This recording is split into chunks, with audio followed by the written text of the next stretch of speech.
Adventures in Research.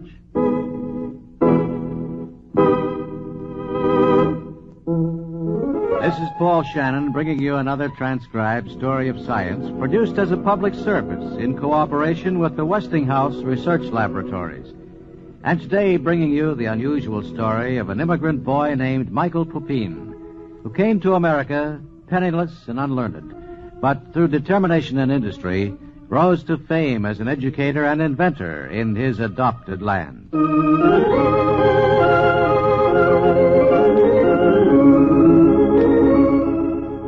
Some 80 or 85 years ago, in a small Serbian village of Ivor, there lived a farm family by the name of Pupin. Life was hard, and everyone had to do his share of work, even young Michael, 12 years of age. Now, Michael, listen closely to what I say. Yes, Father. I have brought you here tonight to the pasture to watch the oxen. It's very dark and no easy task for a small boy. Now, during the day, the sun and the heat force the oxen to keep cool under the shade trees. But at night, they are hungry and wish to feed. Now, do you see that cornfield over there? Yes, Father. When a breeze from the cornfield carries the sweetness of the young corn to the oxen, they will stray into those fields unless you watch them. Oh, I will watch them closely, Father. Very closely. Watching is not enough. A greater danger hides in the cornfield. Danger, Father? Cattle thieves. They hide in the cornfields at night, and whenever an ox strays there to feast on the corn, they steal the animal away in the dark. How shall I prevent this? See this long knife? Yes, Father. Now, I stick it deep into the earth. So. Now lie down, Michael, and press your ear against the earth. Close. Now, are you ready? Ready, Father. Now I will strike the wooden handle of the knife. Do you hear it, son? Oh, very clearly. Now, press your ear against the handle of the knife. Tell me, what do you hear now? I hear... Yes, it is the sound of the hooves of the oxen moving about in the pasture.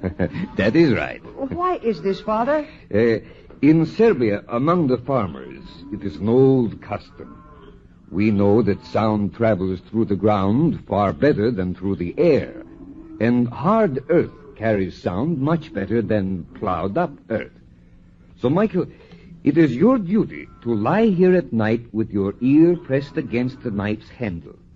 Should you hear the oxen stray away into the cornfields, strike the handle of your knife sharply. Now, that will signal other boys in the pasture nearby, and they will come running to help you. And the cattle thieves, will they not hear our signal? Where they hide, the earth is soft. They will not hear your signal.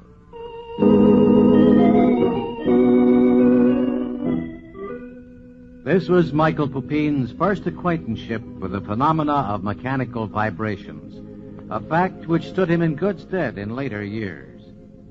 A few years later, the Pupin family gave permission to Michael to leave for America, there to seek his fortune. My son, we are poor, and therefore cannot send you out into the world blessed with riches. But advice from a father's heart, this I can give to you. Michael, my son, if you wish to make your name in the world, provide yourself with another pair of eyes, the eyes of reading and writing. Learning is the light which illuminates our path through this life and leads to a future life of everlasting glory.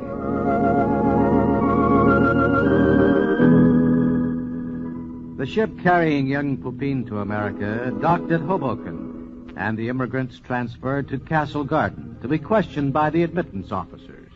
How old are you, boy? 15. What country? Serbia. Well, the immigration law of this country requires that you have sufficient funds on your person so that you will not become a public charge. How much money did you bring with you to America? Oh, only this much. 5 cents? Why, you must be joking. That is all I have. Do you have relatives here? No relatives. Any friends? No friends.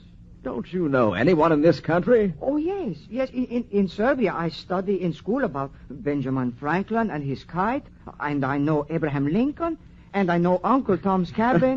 Well, you chose good company, boy, but not much help in getting you admitted. Do you have a trade? What does this mean, trade? Well, have you ever worked at anything, such as farming, carpentry, stonemason, shoemaker, a tailor? No, nothing. But I will learn. This is what brings me to America, to learn. 5 cents to your name. No relatives, no friends, and no skills. Oh, you're a very poor risk. Risk? What is this risk? It's... Oh, well, forget it. I'll make an exception in your case. Okay, go ahead.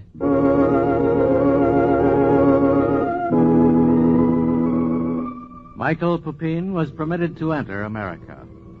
To keep alive, he did farm work in Maryland, tended mules in Delaware, painted basements in Philadelphia, and finally found employment in a cracker factory in New York. In the factory, he made friends with a boiler room engineer who took an interest in the young immigrant.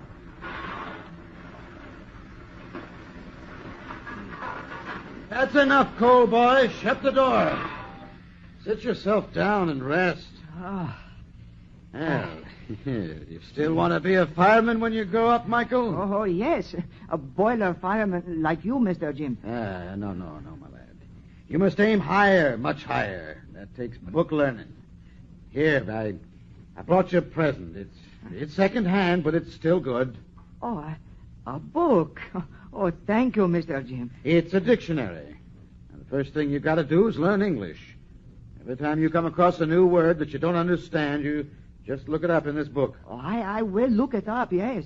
Next, you must go to school. That is my dream.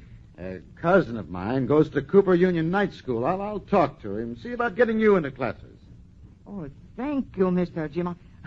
I wish to learn very much. Well, that's the right idea, boy. This is a growing country. There's opportunity all over this land. Study. Go to school. Prepare yourself for when your chance comes.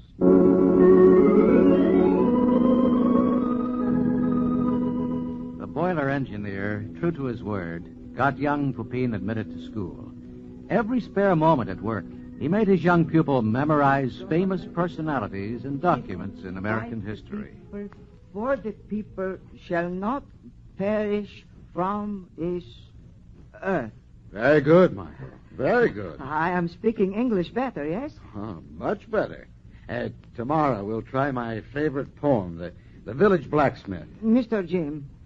Yes, Michael? In the library at school is a big picture with many fine-looking men. Some sit, some stand. Oh, what about it? These men, who are they? Names like McCormick, Morse, Howe, Whitney, Morton. Mr. Jim, what did these men do? Well, let's see. Morse invented the telegraph. McCormick the reaper. Howe the sewing machine. Most of these names belong to inventors, men of science. Like Benjamin Franklin and his kite? Well, that's right. Like Franklin. This is what I wish to become. A man of science. Like these men in the picture.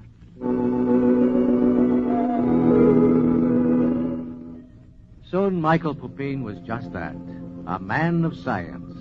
At 21, he entered Columbia College, winning the coveted Tyndall Fellowship for Advanced Study at Cambridge. Abroad, he became fascinated by the Faraday-Maxwell electromagnetic theory. After a year at Cambridge, he transferred to the University of Berlin to complete his doctorate under the famous German physicist von Helmholtz. On his return to America in 1889, Dr. Pupin was assigned to teach mathematical physics in the new Department of Electrical Engineering at Columbia. With his assistant, Crocker, the two men went to examine their new quarters. Well, Crocker, what do you think of our new home? The truth? Naturally, the truth. It looks like a cow shed. Oh, yes, it isn't very large. Nor is our laboratory too well equipped. One motor, one dynamo, an alternator, and some measuring instruments. And 2 green instructors. We will expand, Crocker. It's up to us to expand if we want to make any impression upon the electrical art. Oh, we'll expand, Professor. Be sure of that. What makes you so confident? You have no idea how rapidly an inexperienced teacher expands when he tries to teach a new subject to pupils who are poorly prepared. The basic theoretical courses in electrical engineering were taught by Dr. Pupin in the morning. In the afternoon, he gave laboratory instruction. In the evening, working in the cowshed, he found time to carry on experimental research. And from this came Michael Pupin, the inventor.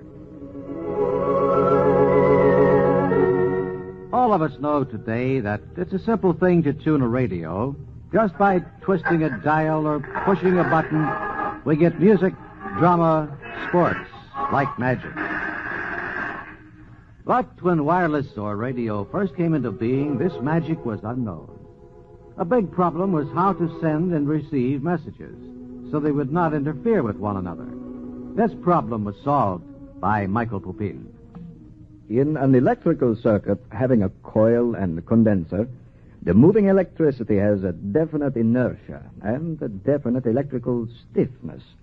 Hence, it will have a definite pitch or frequency, just like a tuning fork or even a vibrating knife stuck into the hard ground. It is obvious, therefore, that an electrical resonator, the pitch of which can be changed by adjusting its coil or condenser or both, is a perfect parallel to the acoustical resonator. I call my invention selective tuning. Electrical tuning was not the only invention of the immigrant inventor. He perfected a type of telephone repeater or induction coil, which first made possible long-distance telephony. The electrical vibrations in a telephone line can be likened to the simple mechanical motions in a vibrating string. Small weights placed along the string at several intervals of the wavelength will enable the desired frequencies to be transmitted much more efficiently than otherwise. So it is with the telephone line. Localized induction coils placed at predetermined intervals in the line will maintain the desired tone distinctions and power of signal. Michael Pupin was indeed a versatile man of science.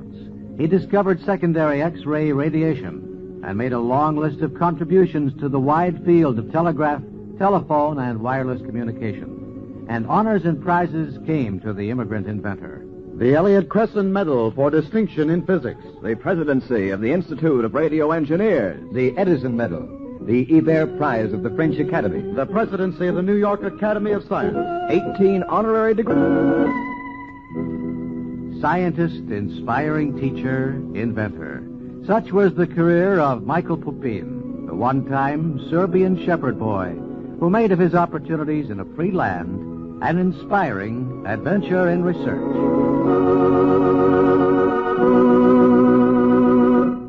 And that's today's Adventures in Research, produced in cooperation with the Westinghouse Research Laboratories.